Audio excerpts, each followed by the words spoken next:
PHD news में आपका इस्तकबाल है। मैं हूं आपके साथ आपका मेजबान रहीम अहमद खान। पंजाब, हरियाणा और दिल्ली की तमाम बड़ी खबरों पर डालेंगे नजर। आगाज हेडलाइंस के साथ करेंगे। सुर्खियों को पेश करने में ताउन किया है डॉक्टर ऑर्थो ऑयल के साथ साथ डॉक्टर ऑर्थो कैप्सूल्स साथ लेना ना भूलें।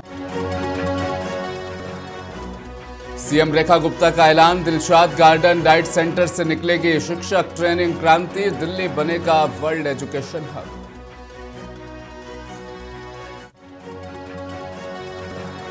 हरियाणा के सीएम नायब सिंह सैनी ने गुरुग्राम में मुख्यमंत्री कप 2026 का उद्घाटन किया। मंच से बोले, खेल संसाधनों के अभाव में पीछे नहीं रहेंगे हरियाणा के खिलाड़ी। चंडीगढ़ में sports and youth services department के साथ सीएम भगवंत मान की अहम बैठक। रियासत पंजाब में खेल संस्कृति को बढ़ावा देने को लेकर हुआ तबादला ख्याल। पाकिस्तान से 8 महीने बाद घर लौटेगा अमृतपाल, गलती से लांघी थी सरहद, 1 महीने जेल की सजा पूरी की। पाकिस्तानी वकील ने बिना फीस लिए लड़ा केस। और पंजाब के किसानों ने पेश की इंसानियत की आला मिसाल, कब्रिस्तान तक जाने के लिए नहीं मिल रहा था रास्ता, खेत के बीच से किसानों ने दी जमीन।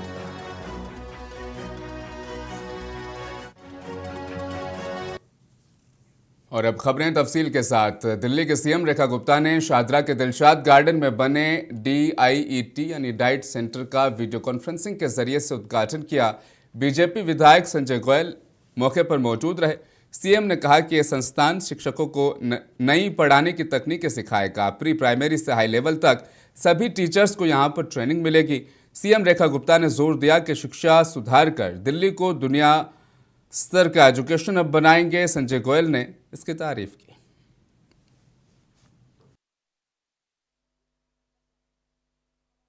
देखिए, डाइट कॉलेज है और ये नॉर्थ ईस्ट डिस्ट्रिक्ट का डाइट कॉलेज रहने वाला है और जिसमें जो हमारे बच्चे हैं जो आगे भविष्य में शिक्षक बनना चाहते हैं उन सब के लिए ट्रेनिंग यहाँ दी जाएगी। उनको बताया जाएगा कि कैसे न्यू एजुकेशन पॉलिसी 2020 को ग्राउंड लेवल पर विद्यार्थियों में को देना है। और जैसे निपुण है, नींव है, राष्ट्र नीति है और साथ में साइंस ऑफ लिविंग है, राष्ट्रीय चेतना है, मोरल वैल्यूज है और डिजिटली साउंड, और उनको प्रॉपर तरीके से यहाँ ट्रेनिंग दी जाएगी। और एक बहुत अच्छा कॉलेज का इनॉग्रेशन आज वर्चुअली माननीय मुख्यमंत्री श्रीमती रेखा गुप्ता जी ने मानसूबा गार्डन से किया और जहाँ उन्होंने विद्यालय की बिल्डिंग का भी इनॉग्रेशन किया और 100 ICT लैब्स दिल्ली के विद्यालयों को दिए।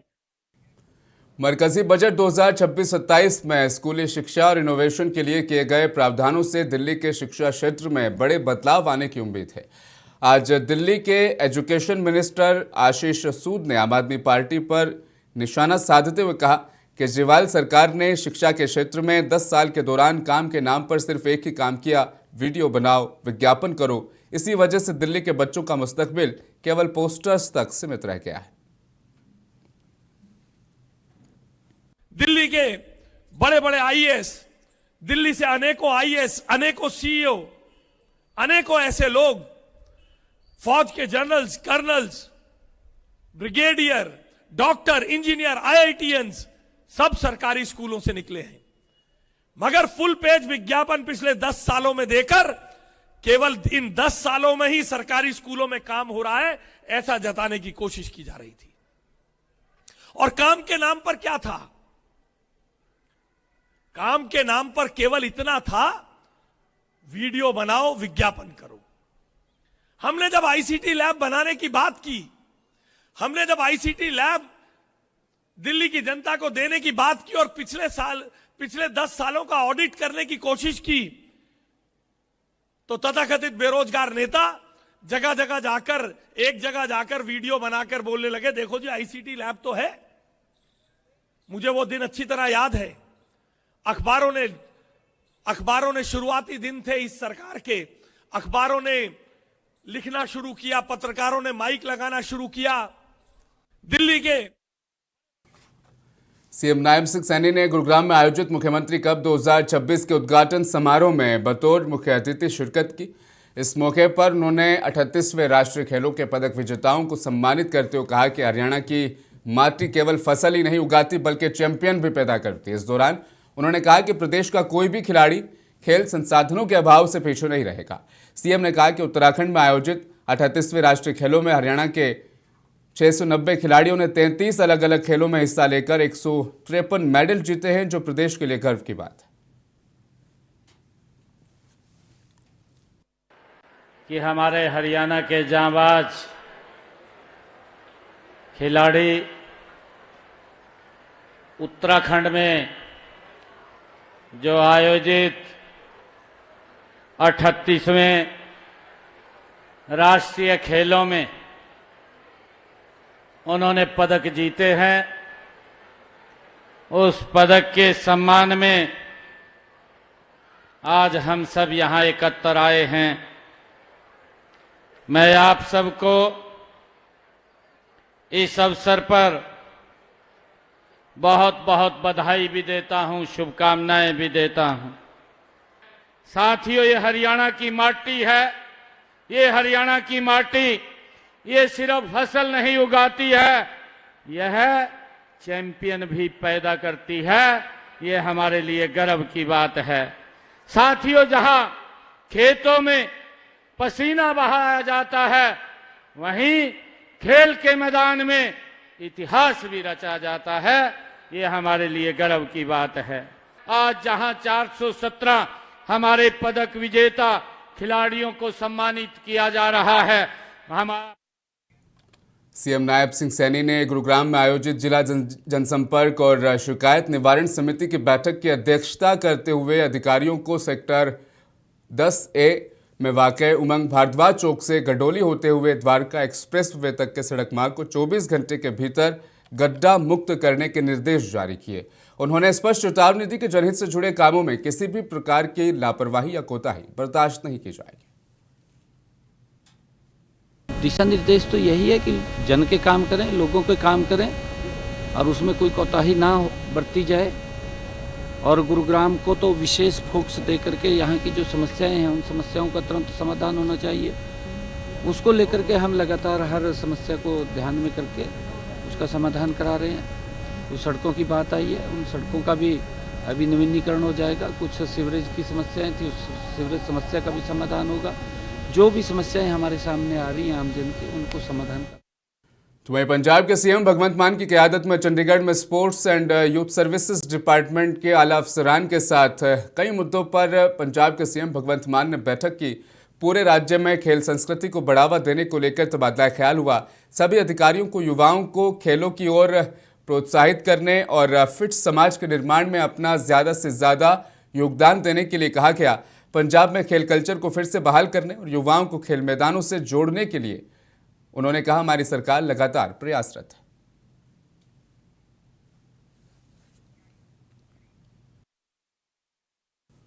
आय से अधिक संपत्ति मामले में जेल से बाहर आने के करीब 7 महीने बाद श्रोमणी अकाली दल के सीनियर नेता बिक्रम सिंह मजीठिया सच्चोखंड श्री दरबार साहिब यानी गोल्डन टेम्पल पहुंचे। उन्होंने मत्था टेक कर गुरु साहिब का शुक्राना अदा किया। इसके बाद वे गुरु घर के लंगर हॉल पहुंचे, जहां संगत के साथ लंगर छका और बर्तन धोकर सेवा भी निभाई। पत्रकारों से बातचीत में मजीठिया ने कहा कि गुरु रामदास महाराज और श्री गुरु ग्रंथ साहिब जी की अपार कृपा से ही वे इस मुश्किल पलों से बाहर निकल सकें। मजीठिया ने सरकार पर तीखा हमला बोलते हुए कहा कि आज के समय में प्रेस की आज़ादी को दबाया जा रहा है, विपक्षी नेताओं को झूठे मामलों में फंसाया जा रहा है। उन्होंने आरोप लगाया कि उनके साथ मानव अधिकारों का भी उल्लंघन हुआ है।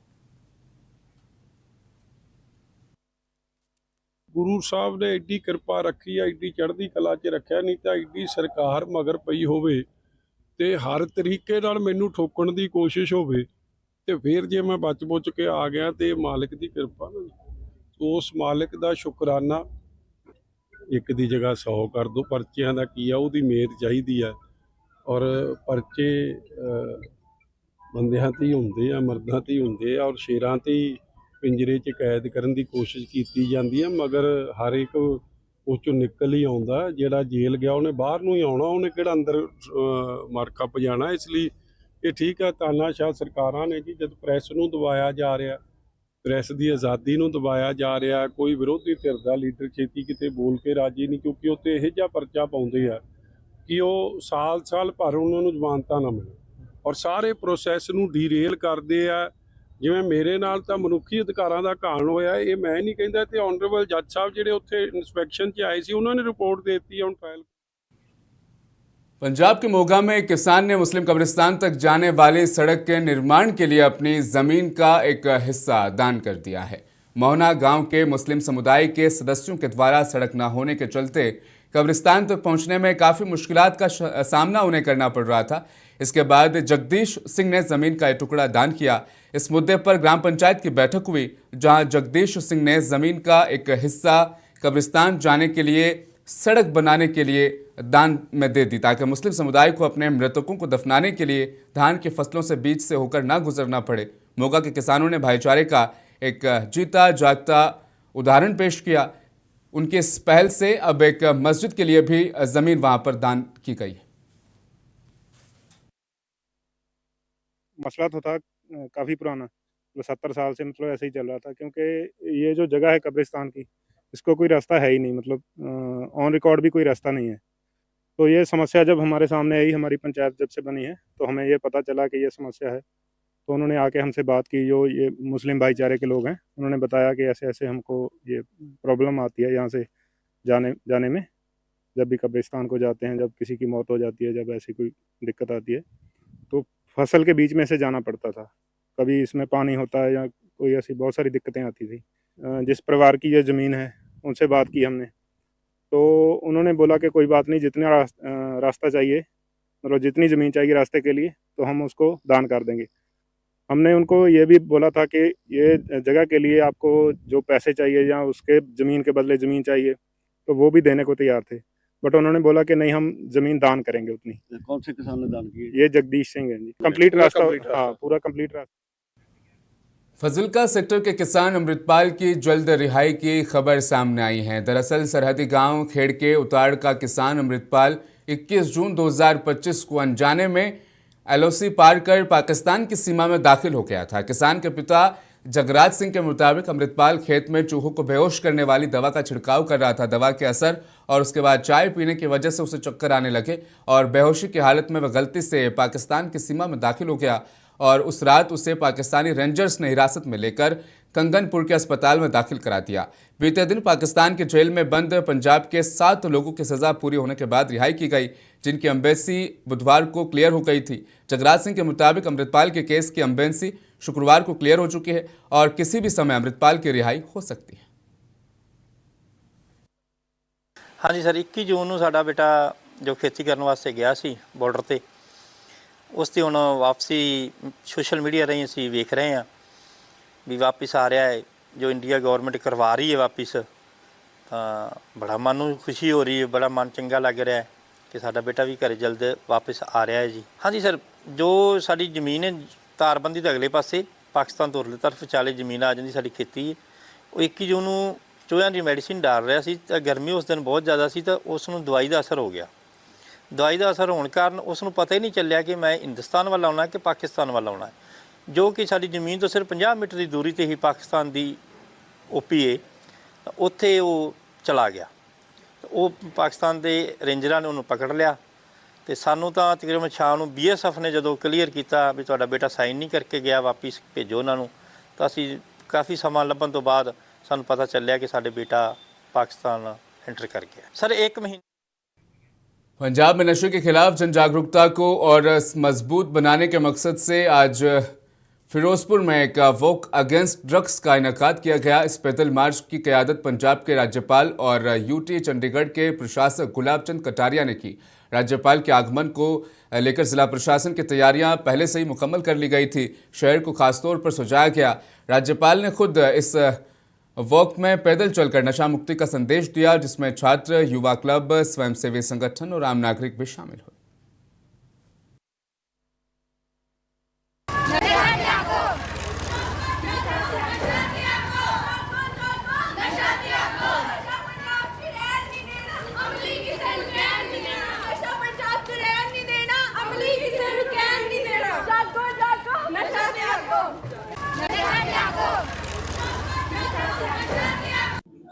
बोले सो निहाल, आप आए हुए सभी बंधुओं का, यहाँ के सभी अधिकारीगण,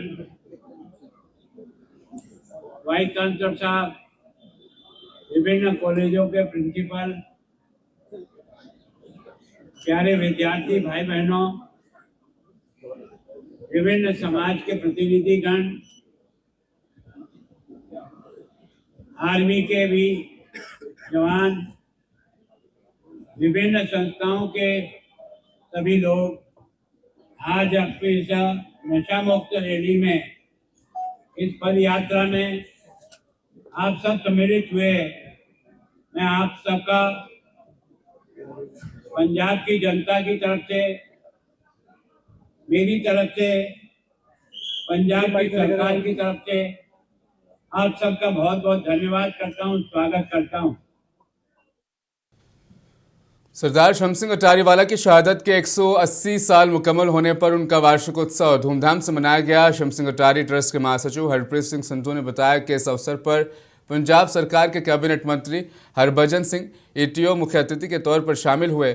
आपको बताते चले, महाराणा रणजीत सिंह की खालसा सेना के वीर कमांडर सरदार शमसिंह अटारीवाला ने 1846 में सोबरा की लड़ाई में ब्रिटिश सेना के खिलाफ अंतिम सांस तक संघर्ष किया था। अटारी परिवार के सदस्य दिनेश सिंह ने सरकारी अवकाश घोषित करने और स्मारक के सफाई की मांग उठाई। शाम सिंह जी अटारी वाले ਉਹਨਾਂ ਦੀ ਅੱਜ 180ਵੀਂ ਜਿਹੜੀ ਸ਼ਹੀਦੀ ਦਿਹਾੜਾ ਹੈ ਉਹ ਅਸੀਂ ਇੱਥੇ ਪੰਜਾਬ ਸਰਕਾਰ ਵੱਲੋਂ ਮਨਾ ਰਹੇ ਹਾਂ। ਰਾਸ਼ਟਰਪਤੀ ਸਮਾਗਮ ਹੋ ਰਹੇ ਨੇ। ਹਮ ਸ਼ਹੀਦ ਸ਼ਾਮ ਸਿੰਘ ਅਟਾਰੀ ਵਾਲਾ ਜੀ ਨੂੰ ਨਮਨ ਕਰਦਾ ਔਰ ਪੂਰੇ ਜੋ ਉਹਨਾਂ ਨੇ ਐਂਗਲੋ ਸਿੱਖ ਵਾਰ ਦੇ ਦੌਰਾਨ ਲੜਾਈਆਂ ਲੜੀਆਂ ਔਰ ਬੜੀ ਬਹਾਦਰੀ ਦੇ ਜੌਹਰ ਦਿਖਾਏ, ਉਹਨਾਂ ਨੂੰ ਮੇਰਾ ਅੱਜ ਦਿਲੋਂ ਸਲਾਮ। Richest wedding world in the world ਇਹ ਅੱਜ ਪ੍ਰੋਗਰਾਮ ਵਿੱਚ ਸਾਡੀ ਜਿਤਨੀ ਵੀ ਲੋਕ ਸ਼ਬਦ ਆ ਰਹੇ ਹੈ, ਅਸੀਂ ਇਸ ਵਾਸਤੇ ਬਹੁਤ ਧੰਨਵਾਦੀ ਹੈ, ਬਹੁਤ ਧੰਨਵਾਦੀ। Thank you. ਅੱਜ ਅਸੀਂ ਸਰਦਾਰ ਸ਼ਾਮ ਸਿੰਘ ਜੀ ਅਟਾਰੀ ਵਾਲੇ ਉਹਨਾਂ ਦੇ ਇੱਥੇ ਸਮਾਗਮ ਸਟੇਟ ਪੱਧਰ ਦਾ ਸਮਾਗਮ ਕਰਵਾ ਰਹੇ ਹਾਂ। ਸੋ ਉਹਨਾਂ ਦੀ ਯਾਦ ਵਿੱਚ, ਉਹਨਾਂ ਦੀ ਸ਼ਹਾਦਤ ਨੂੰ याद करने विच, सो इस विच जिला प्रशासन वालों। पंजाब बीजेपी के सीनियर लीडर सुनील जाखड़ ने हाल ही में अमृतसर का दौरा किया। यहां उन्होंने यूएस ट्रेड डील के फायदों पर बातचीत की। उन्होंने औद्योगिक विकास, व्यापार विस्तार और युवाओं के लिए बेहतर रोजगार अवसरों की संभावनाओं का जिक्र किया। जाखड़ ने अमृतसर, लुधियाना और बटाला को पंजाब के व्यापार और उद्योग केंद्र बताया, जो इन समझौतों से काफ़ी फायदे उनको मिलेंगे। उन्होंने कहा कि ये करार व्यवसाय और रोजगार के नए रास्ते खोलता है। साहब, मैं लोगों से बातचीत करने आया हूँ क्योंकि ये हब है ट्रेड और इंडस्ट्री का पंजाब के अंदर। लुधियाना, अमृतसर, ये जो बटाला हमारे शहर हैं, तो यहाँ पे जो अमेरिका के साथ डील हुई है, इंडो यूएस डील, इससे व्यापार के और रोज़गार के साधन खुले हैं साहब। देखो, जो बात अब हो चुकी है पहले उसकी बात करें साहब। ये पंजाब के हित में फैसला हुआ है, पंजाब के किसानी के हित में फैसला है, पंजाब के नौजवान के हित में फैसला है। और जो हमारे सामने वो कहते हैं ना, खींचो ना कमानों को, ना तलवार निकालो, अगर तोप मुकाबल हो तो अखबार निकालो। तो खींचो ना कमानों को, ना तलवार निकालो, अगर मागा मुखातिब हो तो आप मिग निकालो। हमने मागा के सामने मेक अमेरिका ग्रेट अगेन के सामने मेक इंडिया ग्रेट ला के खड़ा कर दिया। हमने दरवाजे खोल दिए नौजवानों के लिए, हमने दरवाजे खोल दिए इवन हमारे एग्रीकल्चर एक्सपोर्ट के लिए, प्रोड्यूस के एक्सपोर्ट के लिए। प्रधानमंत्री मोदी जी के नेतृत्व में, उनकी टीम की रहनुमाई के अंदर पीयूष गोयल जी और उनकी टीम ने हिंदुस्तान को किसानों की सुरक्षा करते हुए देश के नौजवान के लिए रोजगार के और देश की तरक्की के नए आयाम खोले। पंजाब में घन कल्चर को बढ़ावा देने वाले सॉन्ग्स पर सरकार ने बैन लगाया है। इसके बावजूद ऐसे गानों की रिलीज लगातार जारी है। ताज़ा मामला मशहूर पंजाबी गायक मनकीरत औलख के नए गीत असलहा का सामने आया है, जिस पर भारतीय जनता पार्टी के नेताओं ने कड़ा एतराज़ जताया। इस गीत को लेकर बीजेपी पंजाब ट्रेड सेल के को कन्वीनर अरविंद शर्मा ने पंजाब के डीजीपी गौरव यादव को शिकायत भी भेजी है और इस गाने पर फौरी कार्रवाई की मांग की। अरविंद शर्मा ने शिकायत में कहा कि मनकीरत औलख का ये गीत खुले तौर पर हथियारों और हिंसा का महिमा मंडन करता है। पंजाब सरकार ने और हाई कोर्ट ने ये जजमेंट दी है कि हथियारों के खिलाफ बिल्कुल भी कोई भी प्रदर्शन ਜਾਂ कोई भी वायलेशन वाला सॉन्ग रिलीज़ नहीं करना, उन्हां ते कार्रवाई होएगी। जदों सानू पता है कि पंजाब सरकार ने ये ऑर्डर जारी किए हैं, उन्हां दे ऑर्डर नूं अवेलना करके मनकीरत औलख ने असला गाना उस टाइम अज रिलीज़ किया जदों कि पंजाब पहला ही नशियां, गैंगवार ते हथियारबंद दे नाल जूझ रहा है, इस तकलीफ तो जूझ रहा है। और अज पंजाब दे डीजीपी गौरव यादव जी ने अनाउंस किया है कि 7000 असला लाइसेंस जेडे असी कैंसल करन जा रहे हैं रिव्यू करके। हरियाणा के बल्लभगढ़ रेलवे स्टेशन के नज़दीक सुभाष कॉलोनी इलाके में आज एक बेहद दर्दनाक घटना सामने आई है। कॉलोनी की रहने वाली एक महिला ने अपनी 3 साल की बच्ची के साथ रेलवे ट्रैक पर ट्रेन के सामने कूदकर आत्महत्या कर ली। मिली जानकारी के मुताबिक मृतका की पहचान रेनू के तौर पर हुई है। वह सुबह अपने 6 साल के बेटे लक्ष्य को स्कूल छोड़ने गई थी। इस दौरान उसके साथ उसके 3 साल की बच्ची भी मौजूद थी। स्कूल से लौटते समय महिला रेलवे लाइन की ओर गई और वहां से गुजर रही ट्रेन के सामने बच्ची के साथ छलांग लगा दी। आज सुबह हमें 10:20 पे एक मीमो मिली थी, रेलवे की सूचना मिली उसकी कि भाई कोई वहाँ पे लेडीज कोई कट गई है उससे। तो इस सूचना पर हम वहाँ मौके पे गए थे। ये सुभाष कॉलोनी के पास है, सेक्टर 62 के पास 1498 का 12-14 किलोमीटर है। वहाँ पे एक लेडी थी और एक उसके साथ बच्ची थी 3 साल की, दोनों रेलवे लाइन में पड़ी मिली थी। हमें देखने से ऐसा लग रहा था जैसे उन्होंने सुसाइड करी है। और फिर उसके परिजन भी हमें वहीं मिल गए थे। और लड़की का जो औरत है उसका नाम रेनू है और सुभाष कॉलोनी बल्लभगढ़ की रहने वाली है। और जो उसकी बेटी है वो 3 साल की है, सिद्धि नाम है उसका।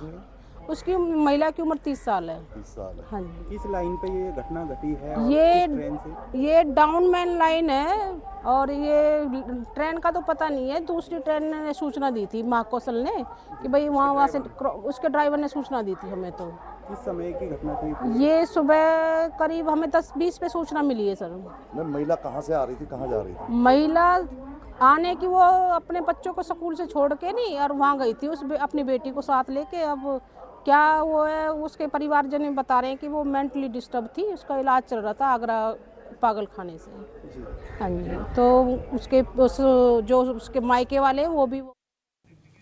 हरियाणा के फरीदाबाद जेल से एक सनसनीखेज खबर सामने आई है। हाई सिक्योरिटी जेल में बंद संदिग्ध आतंकी अब्दुल रहमान की हत्या कर दी गई। इस हत्या का आरोप उसी जेल में बंद दूसरे कैदी अरुण चौधरी पर लगाया गया। बताया जा रहा है कि सिर पर जोरदार चोट मारकर अब्दुल रहमान की हत्या जेल के भीतर ही कर दी गई। घटना देर रात की बताई जा रही है। अब जेल के अंदर यह वारदात हुई। जेल प्रशासन और पुलिस को जब घटना की जानकारी मिली तो फौरी तहकीकात शुरू की गई।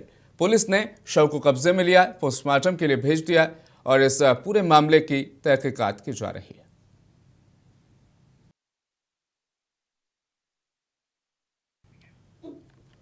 आम आदमी पार्टी के राज्यसभा सांसद राघव चड्ढा ने मीडिया से बातचीत करते हुए सरकार की डबल टैक्स पॉलिसी पर जमकर निशाना साधा। राज्यसभा सांसद राघव चड्ढा ने मुद्दा राज्यसभा में चर्चा के दौरान भी उठाया। मैंने उन्हें ये याद दिलाया कि एसटीटी जब इस देश में लागू किया गया था वो सूरत में लागू किया गया था कि वे एलटीसीजी की रिप्लेसमेंट बनेगा, यानी कि जब देश में इक्विटीज पर long term capital gain tax शून्य था उस स्थिति में एसटीटी लाया गया था कि वे हर ट्रांजैक्शन पे लेवी किया जाएगा रिगार्डलेस ऑफ कि आप उस ट्रांजैक्शन पर कितना फायदा कमा रहे हैं, कितना मुनाफा कमा रहे हैं। लेकिन अब क्या सूरत है? अब सूरत यह है कि देश में सिक्योरिटी ट्रांजैक्शन टैक्स भी लगता है खरीद बेच पर बाजार में, और long term capital gain tax भी लग रहा है। डबल मार देश का इन्वेस्टर झेल रहा है। तो मुझे ये बात करते हुए और मैंने माननीय वित्त मंत्री जी को सुझाव भी दिया है कि आप भारत देश में long term capital gain tax on equities. Punjab, Haryana और दिल्ली की खबरों में फिलहाल बस इतना ही। मुझे दीजिए इजाजत। आप बने रहें मुंसिफ टीवी के साथ।